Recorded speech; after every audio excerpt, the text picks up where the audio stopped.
Florida Governor Ron DeSantis has accepted a debate challenger from California's Governor Gavin Newsom, telling Fox's Sean Hannity, quote, "Absolutely, I'm game. Let's get it done. Just tell me when and where."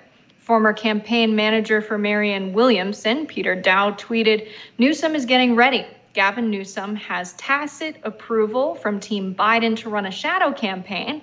Otherwise, this would never be tolerated by Democratic Party elites."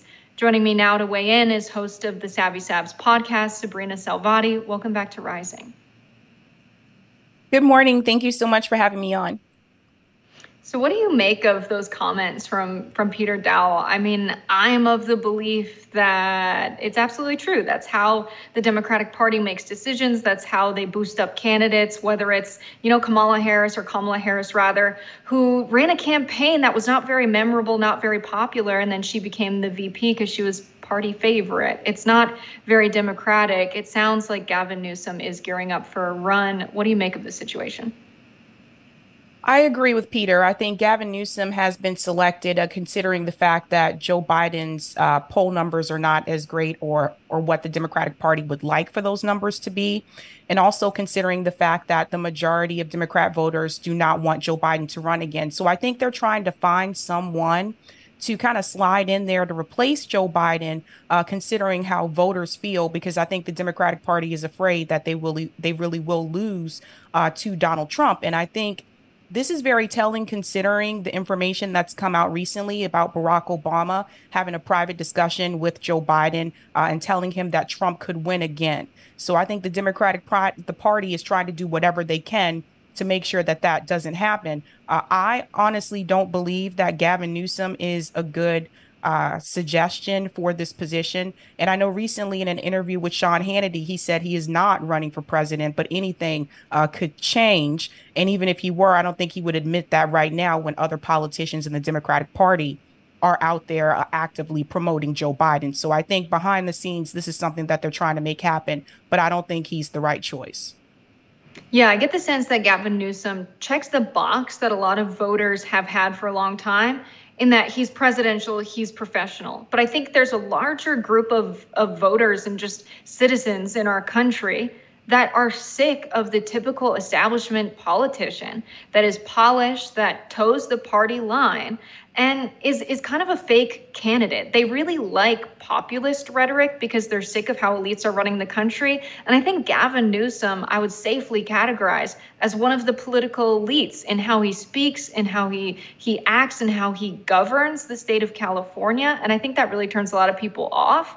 I think it's an interesting move on Ron DeSantis's part to want to debate Governor Newsom. What do you make of that as a campaign decision strategy-wise from the DeSantis camp and also from Gavin Newsom's camp? I think if Ron DeSantis focuses on the economy, he could easily win this debate with Gavin Newsom. And the reason being is because if we look at California statistically, California has the largest homeless population in the U.S.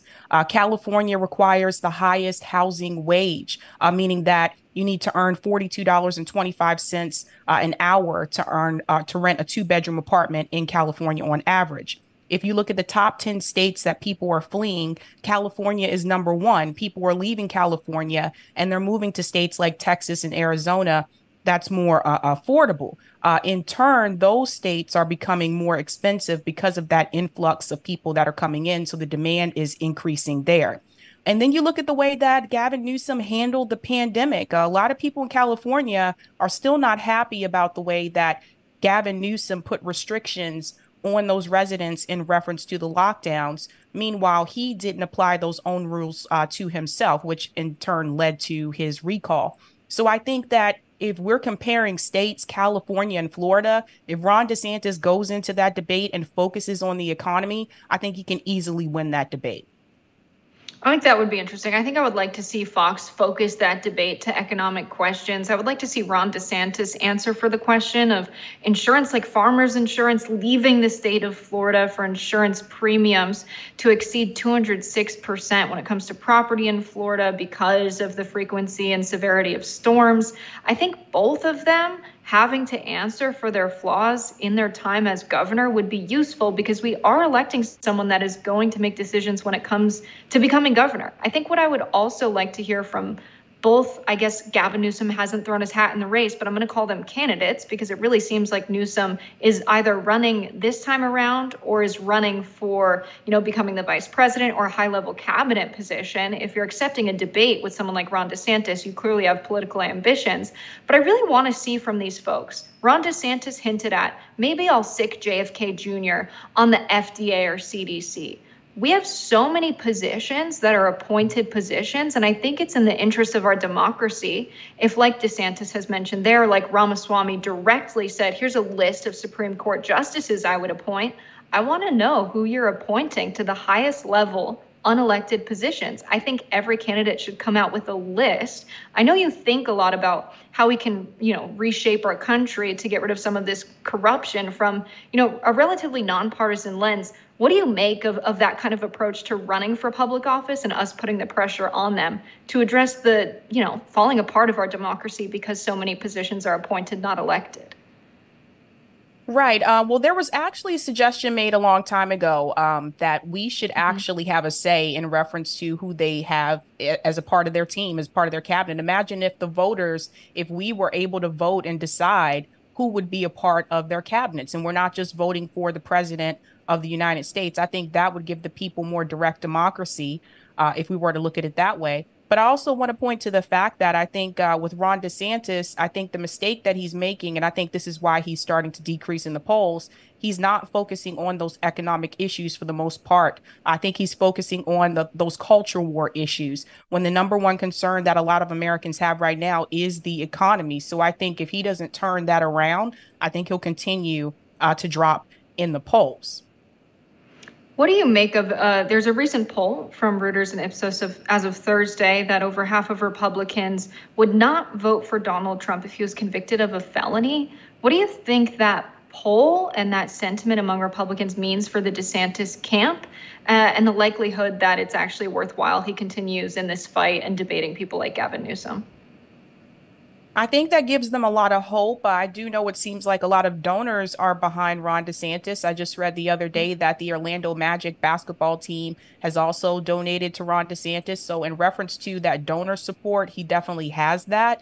I do wonder, though, if that will actually happen in reference to how voters said that they would vote if Donald Trump is convicted of a felony, because Donald Trump does still have a strong base in this country. And I think people should not dismiss that. And I do see him steadily increasing in the polls. Every time he has another indictment, he continues to increase.